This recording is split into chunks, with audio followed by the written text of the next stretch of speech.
할렐루야. 예. 오늘 여호수아 5장 말씀인데요. 제가 이제 군대를 좀 일찍 남들보다 갔습니다.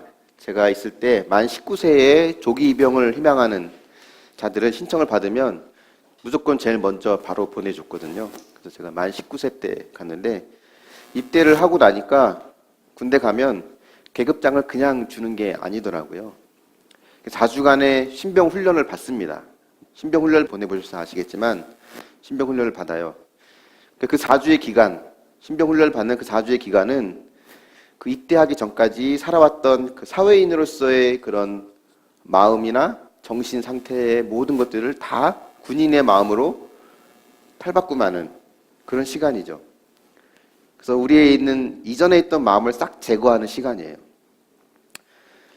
그래서 가장 낮은 계급 짝대기 하나, 이등병, 그렇게 마음으로 무시했던 그 이등병 짝대기 하나도 그냥 얻는 게 아니구나라는 것을 이제 배웠던 기억이 납니다. 그래서 군인이 되기 위해서 혹독한 훈련과 혹독한 교육을 반드시 거쳐야만 되는 거예요. 요단강을 건너서 이제 이스라엘에게도 이제 하나님의 군사가 되기 위한 본격적인 어떤 훈련과 교육이 이제 있게 됩니다. 그들이 이제 어느 정도의 훈련을 거쳤기 때문에 요단강을 건너긴 했는데 이제 본격적인 전쟁을 수행하기에 앞서서 이제 마지막 훈련이라고 할 수 있을 것 같아요. 6장부터 보면 이제 여리고성을 무너뜨리는 이야기가 바로 나오거든요.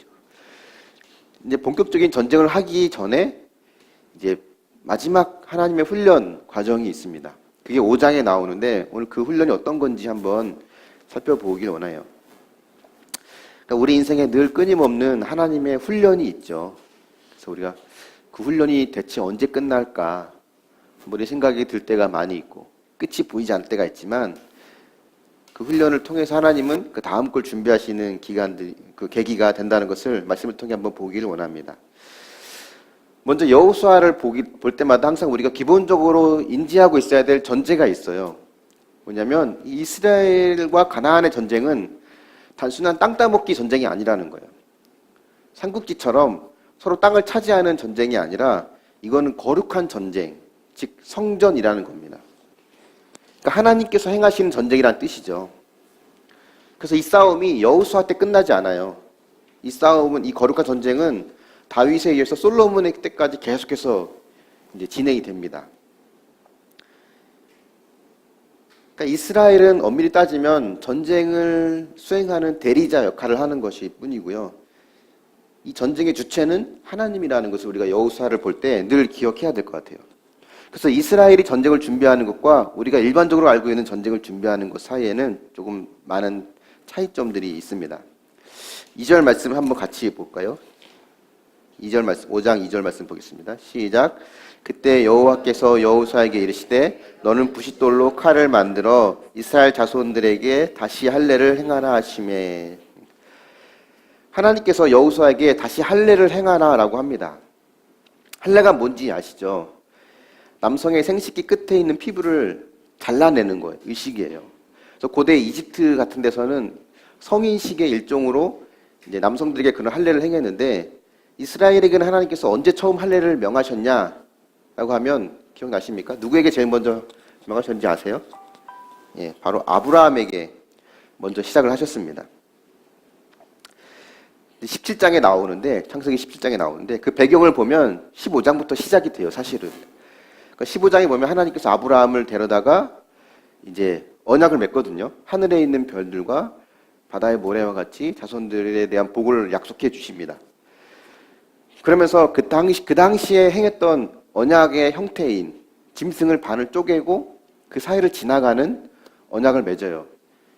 한번 설명해 드릴 수도 있는데 그 당시에 두 국가 간에 혹은 임금과 신하 간의 언약을 맺을 때 짐승을 반을 쪼개고 그 쪼갠 사이를 두 언약의 당사자들이 지나갑니다.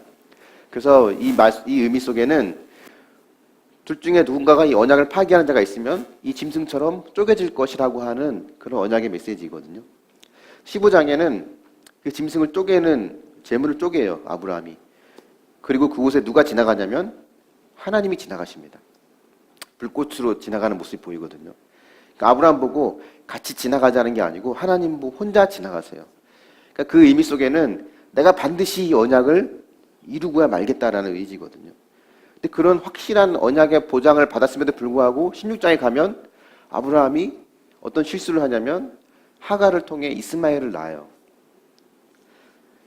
그래서 그 대가로 하나님께서 13년 동안 이제 아브라함에게 나타나지 않으시고 침묵을 지키시죠. 그리고는 13년 만에 나타나셔서 아브라함과 다시 한번 언약을 맺습니다. 그리고는 축복하시면서 할례를 명하세요. 할례. 이때 할례가 17장에 나오거든요. 할례란 뜻은 잘라버린다 라는 뜻이거든요. 컷, 영어의 컷에 해당하는 잘라버린다는 뜻이에요. 그러니까 단순히 신체 일부를 자른다는 뜻이 아니라 생명을 자른다라는 뜻입니다. 끊어진다라는 뜻이거든요. 이사야 53장 앞에 한번 보시면 같이 한번 읽어볼까요? 시작. 그는 곤욕과 신문을 당하고 끌려갔으나 그 세대 중에 누가 생각하기를 그가 살아있는 자들의 땅에서 끊어짐은 마땅히 형벌받을 내 백성의 허물 때문이라 하였으리요. 예. 무슨 말이냐면 이사야 53장이 지금 누구에 대한 이야기냐면 여기 나온 그는 바로 메시아 되신 예수님에 대한 이야기거든요. 근데 여기 보면 살아있는 자들의 땅에서 끊어졌다라고 합니다. 끊어졌다라는 말은 다시 말하면 그가 생명을 잃었다는 뜻이에요. 죽었다는 뜻이에요. 그가 죽은 것은 마땅히 백성들의 허물 때문이다라는 말을 누가 하겠느냐라고 반문을 하는 대목인데 여기서 나온 끊어짐이라는 말 자체가 죽었다라는 말을 보여주는 것처럼 이 할례가 이 끊어짐이라는 단어와 깊은 연관이 있다는 거죠. 할례가 의미하는 것은 죽음을 의미합니다. 죽음. 하나님은 아브라함을 시작으로 해서 모든 이스라엘 남자들이 태어난 지 8일 만에 할례를 받도록 하세요. 그래서 할례를 통해서 내가 죽어야 될 존재구나. 내가 죽어야 될 죄인이구나라는 것을 인식하라는 거죠. 그리고는 스스로 힘으로는 살아낼 수 없는 그런 존재라는 것을 이 할례 속에 담겨 있는 그 의미가 할례 속에 담겨 있는 의미라는 겁니다. 그런 의미를 몸에 흔적으로 남기는 거예요. 이 할례는 이스라엘 민족에게 굉장한 큰 자존심입니다. 그래서 이방인들을 비하할 때 항상 뭘 쓰냐면 할례 받지 못한 사람들. 다윗이 골리앗과 싸울 때도 다윗이 던진 말이 그거거든요. 할례 받지 못한 이방인들이 하나님의 군대를 모욕하느냐고 하면서 어떻게 할례 받지 못한 사람들이 할례 받은 우리를 이렇게 모욕하느냐라는 말로 쓰거든요. 근데 이 할례는요, 사실 전쟁을 앞둔 상황에서 지금 할례를 행한다라고 하는 것은 가장 미련한 방법이에요. 최악의 전술입니다. 창세기 34장에 어떤 일이 나오냐면 야곱의 딸 디나가 세겜 족속의 남자들에게 강간을 당해요. 성폭행을 당하죠. 그 디나의 친오빠였던 시므온과 레위가 복수를 계획합니다. 어떻게 복수했는지 아시죠? 세겜 족속과 화친 조약을 맺고 그 조건으로 할례를 받으라고 해요. 우리 민족은 할례를 받지 않은 사람들과는 상종을 하지 않으니까 할례를 받으라. 할례를 받게 한 다음에 3일쯤 됐을 때 두 사람이 가서 모든 세겜 족속의 남자들을 다 죽입니다. 시므온과 레위가 얼마나 싸움을 잘했기에 그 모든 남자를 다 죽일 수 있느냐. 그게 가능했던 이유는 할례를 받았기 때문에 그래요. 가장 연약한 피부를 잘라냈기 때문에 회복되기까지는 극심한 고통과 회복의 시간이 필요하다는 거죠. 가장 고통이 극심할 때 가서 꼼짝하지 못하는 그들을 다 죽일 만큼 할례를 지금 전쟁을 앞둔 상황에서 받는다는 것은 자살행위나 마찬가지예요. 게다가 오늘 1절에 보면 어떤 말이 나오냐면 가나안의 모든 왕들이 이스라엘에 대한 소식을 듣고 마음이 녹고 정신을 잃었다라고 하거든요. 그러니까 그들이 하나님께서 이미 그들의 마음을 찾아가셔서 이제 다 그런 준비 작업을 해놓긴 하셨지만 쉽게 말하면 이미 이스라엘에 대한 소문이 다 파다하게 다 퍼진 상황이에요. 근데 이들이 할례를 받았다라고 하는 할례를 행했다라고 하는 소문이 만약에 그들에게 넘어가게 된다면 그들에서 한 많이도 필요 없이 몇 명만 넘어와도 이스라엘의 모든 남자들은 전멸하게 되어 있습니다. 세겜 족속의 남자들이 죽은 것처럼 다 죽을 수밖에 없어요. 지금 이 시점에서 절대 해서는 안 될 일이 바로 할례라는 거예요. 그럼 이 질문이 당연히 생각나죠. 왜 하필 지금 하나님이 할례를 하라고 하셨을까? 전쟁 끝나고 하면 안 돼요. 전쟁 끝나고 하면 되죠.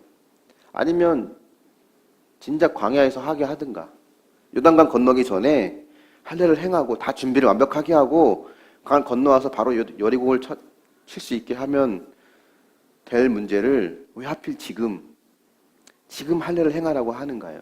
전쟁 바로 직전에.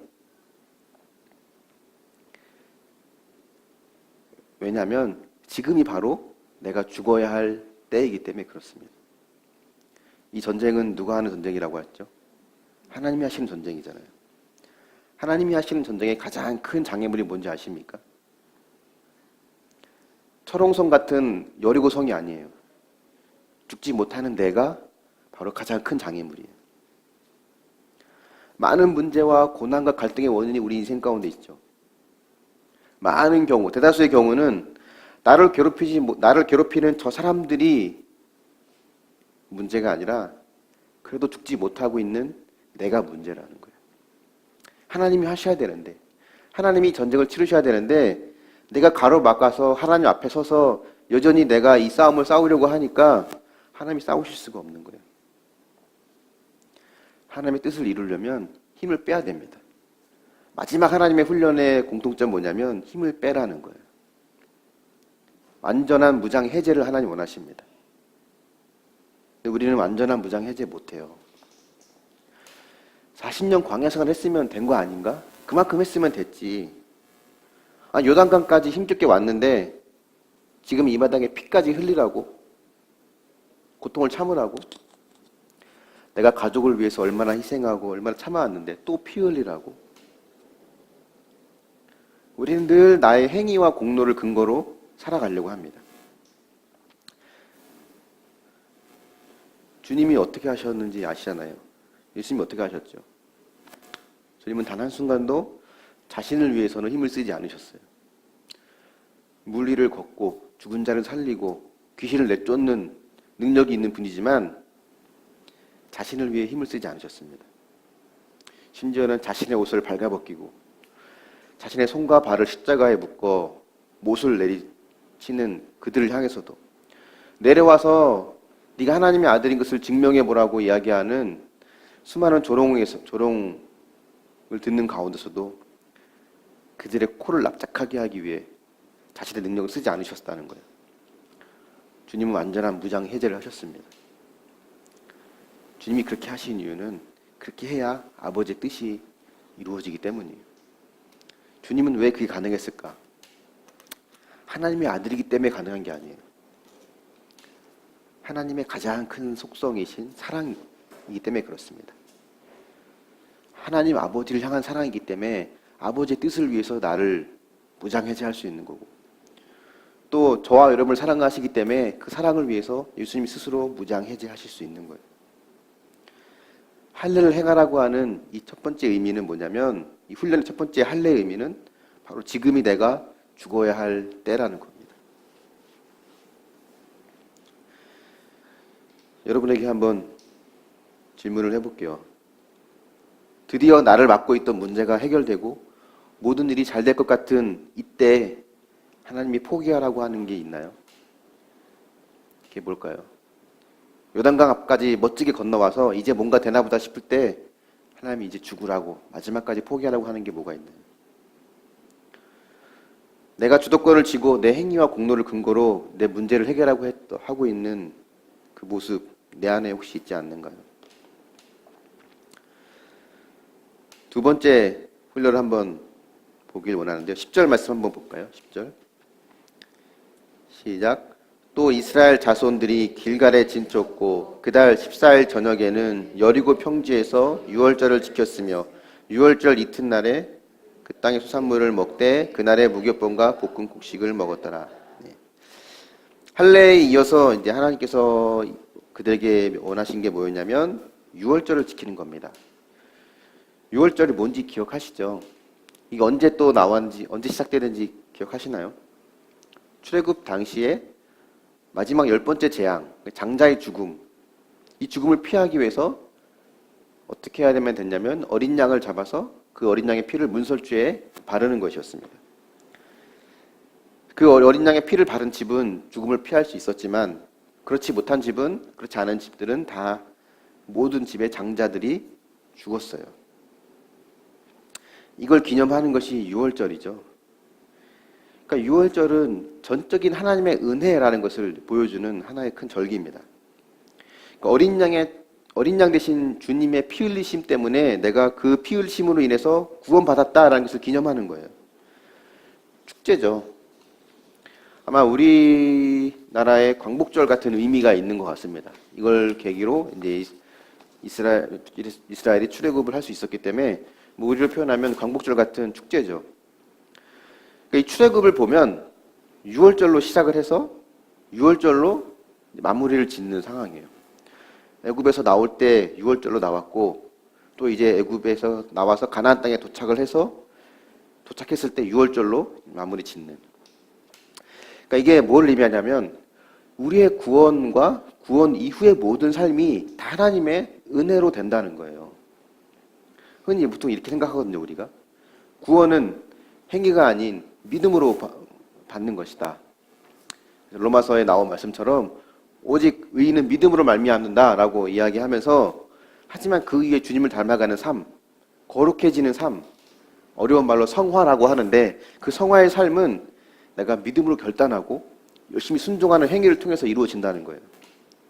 그래서 술도 끊고 예배도 빠지면 안 되고 봉사도 많이 하고 헌금도 많이 하고 그렇게 섬기는 내 행위들이 많으면 그렇게 하지 못한 저 사람보다 내가 더 거룩하고 하나님께 더 가까워진다라는 것을 말하거든요. 그런 생각들을 많이 한다는 거예요. 하지만 이게 가장 큰 착각입니다. 구원뿐만이 아니라 구원 이후의 모든 삶은 우리는 사실 은혜로 살아가요. 그래서 이 은혜를 강조하기 때문에 뭐 예배도 대충 드려도 되고 봉사도 헌금도 뭐 대충 해도 되고 뭐 술 먹고 즐길 수 있는 다 즐기고 해도 된다는 걸 말하는 게 아닙니다. 우리가 하나님을 닮기 위해서 주님을 닮아가기 위해서 노력하고 순종하는 행위 자체를 부정하는 것이 아니라 그 동기가 어디에 있느냐를 우리가 지금 보자는 거죠. 내가 열심히 예배드리고 순종하고 노력하면 하나님이 내 노력에 감동받으셔서 내 기도에 잘 응답해 주실 것 같고 왠지 열심히 봉사하고 열심히 순종하는 그런 성도들, 집사님들, 권사님들 뭐 그런 사람들 보면 그렇지 못한 나는 하나님께 사랑을 더 받지 못할 것 같고 나는 저 사람들보다 더 열심히 하니까 하나님이 당연히 나는 최소한 저 사람보다는 나를 더 사랑해 줘야 될 것 같고 내 기도에 더 잘 응답해 주셔야 할 것 같은 생각이 있다면 착각입니다. 우리의 모든 생애는 어린 양 대신 주님의 피 흘리심으로 시작이 됐고 그 어린 양의 피 흘리심으로 완성이 되는 거예요. 그러니까 앞에 말했던 할례처럼 내가 죽어야 하는 자리까지 내려가는 것 그게 다가 아니라는 거예요. 그것만으로는 부족합니다. 그 다음으로 중요한 게 뭐냐면 그보다 더 중요하다고 할 수 있는 게 뭐냐면 은혜로 구원받고 은혜로 살아간다는 것을 기억하라는 거죠. 그래서 우리 안에 은혜를 회복하는 게 중요합니다. 이 은혜를 아는 사람이 예배하고 봉사하고 묵상하고 헌신하고 또 여러분 묵상한 대로 살아낼 수 있는 힘을 얻어가는 거예요. 혹시 이 가나안 전쟁에서 내가 죽더라도 저 여리고성을 무너뜨리다가 내가 돌에 맞아 죽더라도 억울해하지 않는 것. 이 은혜를 아는 사람의 모습입니다. 내가 실패했더라도 하나님의 사랑은 변함없다는 것. 내가 좀 찌질하고 초라한 인생이라 하더라도 하나님은 변함없이 날 사랑하시고 나와 함께 하신다는 것을 기억하는 것이 바로 은혜를 아는 사람의 모습입니다. 보통 남들과 비교하면 특별히 안 믿는 사람들과 비교하면 그들은 늘 성공하는 것 같고 늘 그들은 탄탄대로로 가는 것 같지만 나는 늘 그들보다 뒤처지고 늘 촌스러운 것 같고 자랑할 만한 것 하나도 없는 그런 연약한 모습인 것처럼 보인다 할지라도 주님은 나를 위해 생명을 내놓으셨고 지금도 그 사랑으로 나를 붙들고 계신다는 거예요. 그래서 주님의 사랑을요, 내 행위와 내 상태에 따라서 좌지우지하는 것은 주님을 모욕하는 거예요. 주님은 그 정도의 사랑이 아닙니다. 그래서 우리는 내 행위와 내 행동을 근거로 살아갈 때는 늘 억울해요. 늘 억울합니다. 그래서 억울한 감정이 오면, 아, 내가 지금 은혜를 잃어버리고 있구나. 우리가 아무리 억울해도 예수님보다 억울할 수 있나요? 예수님보다 억울하지 못하죠. 억울한 감정이 드는 이유가 뭔가요? 내가 그런 대우를 받을 만한 일을 하지 않았다거나 혹은 내가 행한 공로를 인정받지 못했을 때 이런 억울한 감정이 들거든요. 나는 어린 양의 피, 6월절에 어린 양의 피가 아니면 죽을 수밖에 없는 존재이기 때문에 사실은 누구보다도 억울해야 될 분은 예수님이죠. 죄가 없으신 그분께서 죄인인 나를 위해서 십자가에서 죽어주셨을 뿐더러 또 죄인인 나는 그것도 모르고 주님이라면 십자가에서 내려와 보라고 수없이 이야기하거든요. 정말 나를 사랑하세요? 그러면 이 문제를 해결해 달라고. 정말 주님이 하나님의 아들이세요? 그러면 이 기도 응답해 달라고 수많은 요구들을 하는 그 이야기를 듣는 예수님 입장에서 보면 2000년 전에 십자가에 내려오라고 외쳤던 유대인들이나 2000년 후에 수많은 성도들이, 수많은 자녀들이 정말 하나님의 아들이고 나를 사랑하면 십자가에서 내려와 보는 기적을 보여라고 하는 그 요구를 듣는 예수님은 가슴을 치면서 누구보다도 억울해할 분이죠. 하지만 그분은 전혀 억울해하지 않으셨어요. 억울해하지 않을 뿐만이 아니라 오히려 기뻐하십니다. 아까 불렀던 찬양처럼 너희 하나님 여호와가 너희 가운데 계시니 그는 구원을 베푸실 전능자시라. 그가 너로 말미암아 기쁨을 이기지 못하시며 너를 잠잠히 사랑하시며 즐거이 부르며 기뻐하시리라. 그래서 우리 안에 억울한 마음이 들 때 주님을 생각해야죠. 6월절을 지키는 의미는 바로 이 의미입니다. 내가 얼마나 심각한 죄인인지, 이런 나를 주님이 어떻게 사랑하셨는지, 이대로 전쟁에 나가서 패하더라도 나는 할 말이 없는 100% 죄인이라는 것을 기억하라는 거예요. 그것이 이 두 번째 훈련인 6월절 속에 담겨있는 의미입니다. 주님의 은혜를 기억하는 것. 여러분에게 한번 묻겠습니다. 내가 조금 잘하면 사랑받는 것 같고 조금 못하면 사랑받지 못하는 것 같은 마음을 들 때가 있습니까? 내가 하는 행동에 따라 내 마음의 상태가 좌지우지 되고 있지는 않습니까? 늘 말씀드리지만, 아까도 말씀드렸지만 은혜에 산다는 것이 행위가 의미 없다는 걸 말하지 않아요. 동기가 중요한 거죠. 똑같이 예배를 드리고 봉사를 하고 섬겨도 내가 이만큼 했기 때문에 당연히 하나님은 나한테 이만큼은 하셔야 된다는 마음이 있다는 것은 아직 복음을 모르는 사람입니다. 아직 은혜를 모르는 사람이에요. 나와 함께 하신 그 은혜를 기억하고 감사하기 때문에 그 감사한 마음으로 예배를 드리고 묵상을 하고 힘들지만 묵상하고 하나님 원하시는 말씀대로 한 가지를 적용해 나가 살아가는 거죠. 그 은혜를 알기 때문에 감사하기 때문에 내가 죄인인 걸 기억하기 때문에 가족을 섬기는 거예요. 피해자, 가해자, 옳고 그름을 따지지 않고 억울한 마음을 갖지 않고 섬길 수 있는 것이 은혜를 아는 사람의 모습입니다. 마지막 세 번째 훈련이라고 할 수 있는데요. 13절부터 15절까지 한번 읽어볼까요? 13절, 15절. 시작. 여호수아가 여리고에 가까이 이르렀을 때 눈을 들어본즉 한 사람이 칼을 빼어 손에 들고 마주 서 있는지라. 여호수아가 나아가서 그에게 묻되 너는 우리를 위하느냐 우리의 적들을 위하느냐 하니 그가 이르되 아니라 나는 여호와의 군대 대장으로 지금 왔느니라 하는지라. 여호수아가 얼굴을 땅에 대고 엎드려 절하고 그에게 이르되 내 주여 종에게 무슨 말씀을 하려 하시나이까. 여호와의 군대 대장이 여호수아에게 이르되 내 발에서 신을 벗으라. 내가 선 곳은 거룩하니라 하니 여호수아가 그대로 행하니라. 여호수아가 이제 칼을 빼어 손에 들고 있는 한 사람을 발견합니다. 여호수아는 이 사람이 아군인지 적군인지 이제 구별하기 위해서 물었을 거예요. 너는 우리를 위하느냐 적들을 위하느냐라고 물었을 겁니다. 그러면 그는 나는 어느 편도 아니고 여호와의 군대 대장이라고 이야기를 합니다. 가끔 구약에 보면 하나님의 사자, 여호와의 사자 이런 표현이 나오죠. 그런 표현들은 하나님 자신을 뜻하기도 하고 또 하나님의 수종자, 하나님 보내신 하나님의 천사를 뜻하기도 하고 또 이제 예수 그리스도를 뜻하기도 합니다. 근데 지금 나타난 이 하나님의 여호와의 군대 대장, 이 군대 대장이 언제부터 있었는지 혹시 아십니까? 언제부터 있었는지 아세요? 출애굽하는 순간부터 이 하나님의 사자는 이스라엘 앞에 늘 있어 왔어요. 출애굽기 14장 19절 말씀 앞에 한번 있는데 두 개 한번 볼까요? 14장 19절이랑 23장 20절 말씀입니다. 시작. 이스라엘 진 앞에 가던 하나님의 사자가 그들의 뒤로 옮겨 구름 기둥도 앞에서 그 뒤로 옮겨 돼 있고 그 다음 보겠습니다. 내가 사자를 내 앞서 보내어 길에서 너를 보호하여 너를 내가 예비한 곳에 이르게 하리니 하거든요.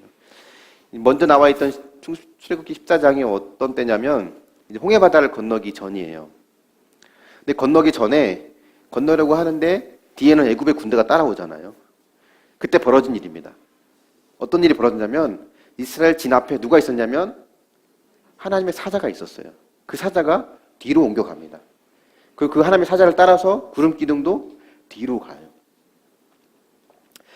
우리가 알기로는 보통 광야에서 이스라엘이 행진할 때 이스라엘이 무리가 있고 그 앞에 구름 기둥과 불 기둥이 갔지만 사실 이스라엘 앞에 하나가 더 있어요.